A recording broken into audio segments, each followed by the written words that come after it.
All right, so someone wanted to know, is it possible to reverse insulin resistance and how long does it take?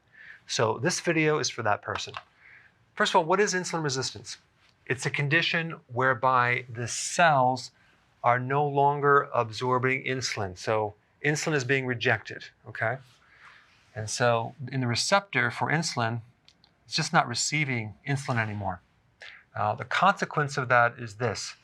Without insulin, the cells can't get fuel, they can't get nutrition, so they're starving, they're hungry, and you're craving carbohydrates.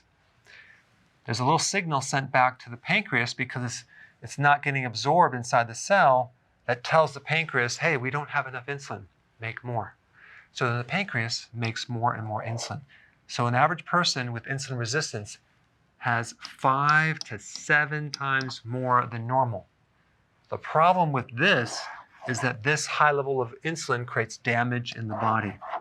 Also, the fact that it's not getting into the body that well, it can raise your blood sugar. So you got high blood sugars because the purpose of insulin is to lower the blood sugar. So we have this dynamic of the hormone trying to do its work, but it can't. So then it can't control the blood sugar. So it can start going higher and higher and higher. Yet at the same time, the cells are starving, they're hungry. And if you have insulin resistance in the brain, then if they can't get fuel, they die. That's Alzheimer's. Okay, so that's really what it is. So what causes insulin resistance? The overexposure of insulin. Okay, what causes that? The chronic consumption of carbs and eating too frequent, okay? Frequent meals and snacking. How do we fix this problem? Well, you just reverse the process and you do prolonged absence of insulin. So we just avoid the triggering of insulin over a period of time. Because here's the problem. If you don't fix this, you're not going to get weight loss. So all those workouts that you're doing are a waste of time. All the diets you're doing don't really work. And you're going to be hungry all the time, so you're not going to be able to stick to it. Now, based on my opinion, it takes between 3 to 8+ months to reverse insulin resistance. But the cool thing is, you can also reverse prediabetes and type 2 diabetes. Now, my guess is that doing keto is responsible for maybe 20 to 30% of the improvements. Intermittent fasting is responsible for about 60% of the improvements. If we add those together, we get about 80%. But if you do the healthy version of keto with intermittent fasting together, you can get 90+% results. Why? Because the healthy version of keto itself supplies the key nutrients, okay, zinc, vitamin D, chromium, potassium, magnesium, the B vitamins, to help speed up the process. And if you want to enhance and speed up your results, you would add these things: exercise, reduce your stress, increase sleeping, certain supplements to take more of certain nutrients that target the beta cells of the pancreas that are involved in insulin resistance. And the way that you know that insulin resistance is going away, you can do a test called HOMA-IR, okay? But honestly, I would just look at these 6 things, okay? Number 1, is your hunger going away? Can you go longer between meals without eating?